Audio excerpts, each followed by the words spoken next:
сұрақ. Алоктан кетті. Атың кім? Темірлан. Неше жастасың? 9-дамын.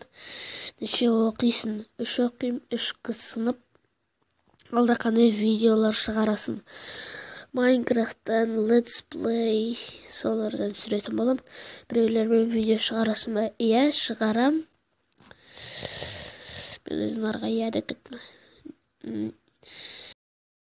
Екінші сұрақ. Ника KZHD'дан кетті. Неше оқисың? Және 3 оқимын. 3 оқимын жаңа айтып кеттім. Қандай видеоблогер жақсы көресің? Мен қандай видеоблогерді жақсы көресің десе, ол менің міне осы жақсы көретін видеоблогерді жақсы, бәрі жақсы. И біз басқа сұраққа кеттік. Ника KZHD'дің 3-ші сұрағы. Жасың нешеде? 9-да. Қандай тамақ ұнатасың? Манты ұнатамын мен көп десе.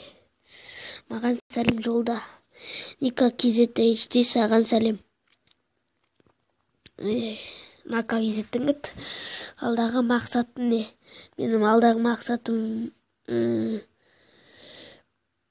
осы бірінші видеоны шығарған кезде көп подписчик жиналама деген. Енді тез жиналды 10 подписчик. 10 подписчик деп тұр. Сіздерге көп рахмет. Көп подписчик жинап бергендерді де осымен біз сұрақ жауап рубриканы аяқтаймыз. Сіздермен болған метеорлар видеосы әрде лайк қойыңыздар. Және подписаться етіңіздер. Қош сау болыңыздар.